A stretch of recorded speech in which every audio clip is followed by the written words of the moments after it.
Basics of floral design. And what we're going to talk about today is Thanksgiving. Everybody thinks of traditional and is cornucopia. Okay, we're going to do a little bit of fun stuff with it. Cornucopias can be pretty easy to make. Even the novice designer can just start sticking flowers in and make it look pretty. What I want to do is we want to talk about, though, some of the principles and elements of design within this. So we're going to talk about line, we're going to talk about color. This is the group of flowers that we have. When you go into the back, into the design area, you'll have a bucket of flowers and stations, and we'll have the cornucopia and your knife set there. That way, because my knives tend to get thrown away, so this way we know how many knives are there and we don't lose them. And we're going to use all these flowers, and then we have some accessory flowers we'll bring out. Not really sure how much we're going to need, but we'll bring those out towards the end to add to it. Okay. But we're really going to concentrate on line and grouping of flowers, not just polka dotting the flowers in. Again, we want it to look a very, should we say, very professional look, not just a random hobbyist, let's just pop flowers in.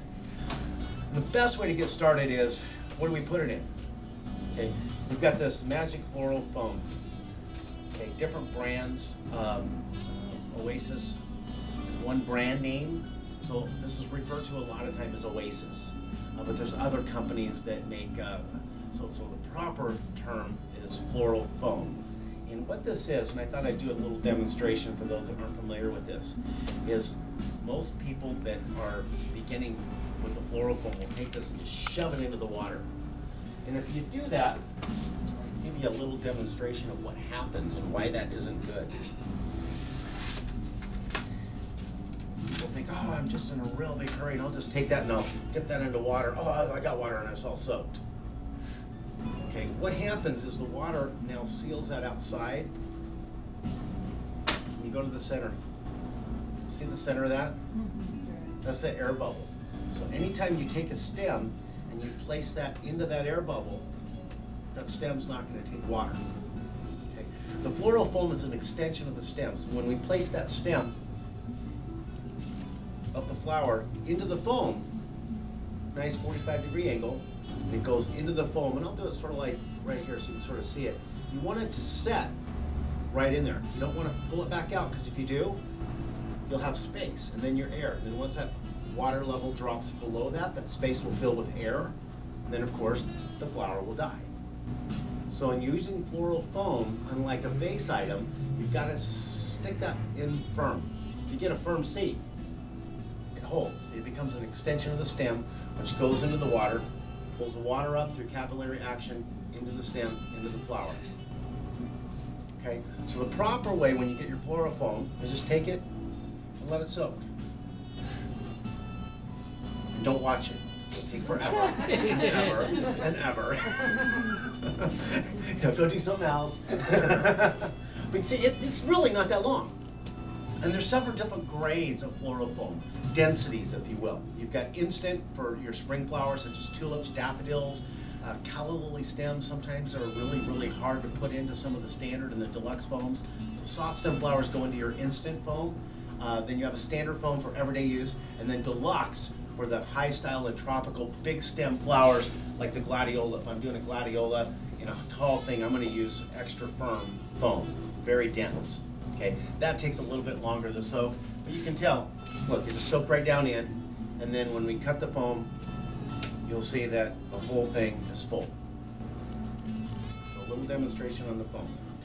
Now the next demonstration I want to give you really, really, really quick so that we don't have any cutting of fingers. No cutting of fingers allowed tonight. Is the proper way to cut with a knife.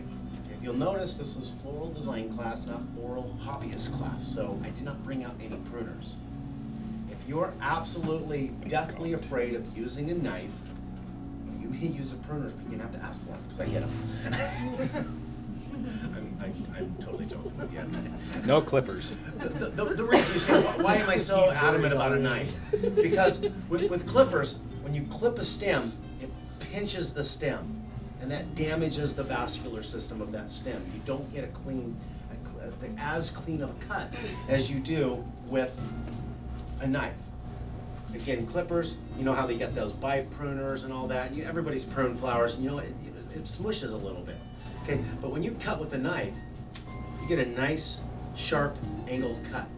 Okay, and that's what you want. You want a 45-degree angle cut so that when you put it like in the bottom of a vase, it doesn't sit on the bottom of the vase. For first, just in a vase of water. In foam, it sets into that foam and then doesn't spin on you because you get that wedge bottom. So again, 2 reasons for a good 45-degree angle cut. How to do that? Hold the knife in your hand. Any left-handers? Okay. Hold your hand in your dominant hand, right or left hand, and hold it down so that the blade is into your index finger. Just natural. I grip it, just natural. And what you want to do is you use your fingers to adjust the angle of the blade. Okay? Just like this. Notice the blade is pointing up towards me, palm is up. So that's just your first test when you go into the back design room. Practice it with your knife. Get comfortable with it. Find the balance point. And notice, you know, my index finger might come out over the blade a little bit. Pretty soon, as you start working with flowers, this becomes natural, and they're talking, and you'll probably see me doing this, and you'll be, what the heck? I haven't stabbed anybody, and I haven't meant to stab ever. Okay, so so she's going. Not yet. The night's not over. She's going, I'm leaving. I'm leaving. Don't make him mad. Right. The other thing that I want you to do, and I'm going to separate the 2 things, is the stem. Use your dominant hand, your thumb, and your hand. Hold the stem into your thumb and forefinger like that. You're probably going, what the heck is he talking about? Because you don't cut with your fingers. You cut with elbows. And this is where my martial arts training comes in. You think of it like you're punching somebody with your left if you're right-handed, and you elbow somebody with your right. So if somebody's behind you, you elbow them. And someone's in front of you, you punch them. You want to get that, and I exaggerate that force, because if you got a big woody stem, such as this, Safari Sunset, you've got to get that force to cut it. I'll show you that in a second. So you hold this into your thumb, you put those 2 things together, knife and the fingers, add into your thumb. Notice when I turn my hand over, the thumb and blade are pointed in the same direction. Okay? Wrong way, right way. You see, the thumb never gets close to the blade. It always stays right there. And I use this hand to push the stem up over the cutting edge, the sharp part of the knife. Then when I cut, I'll do this slow. I just slice back using that motion. And that gets, let the blade do the work. Okay? Right way. Wrong way. There'll be an AIDS here, so don't cut yourself. Martha Stewart. Designers on TV that don't know what they're doing. Yeah. Drives me crazy. It's not how you do it. Hold. Cut. And if you gotta cut, then you'll never cut your fingers doing potatoes or carrots ever again. Because you'll get that action. It'll just be choo, choo, choo, choo, choo, choo. It's not this. Because if you do that, you get those lines in your finger, pretty soon it starts to bleed and starts to hurt, even if you don't cut yourself. So get that thumb away from the blade. Okay? And if you have practice that when we go into the back, if you have problems with it, just raise your hand and let me know, and we can come over and help you a little bit. Again, demonstration, if you do that, see, there's no way you can cut this without getting that into the crook of your hand and pulling. And this just becomes natural. I mean, you're just going like this. You know, why can't I use a pruner?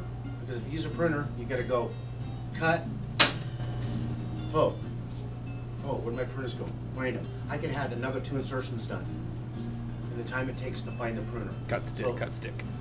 So it's really important to keep the knife in your hand, and you cut, poke, cut, poke, cut, poke. Pretty soon you'll be cutting and poking with both hands. The knife never leaves your hand. Something to work on. Okay, so first thing we're going to do, that's your cutting lesson. Mike. In the back, when you go in the back, yes?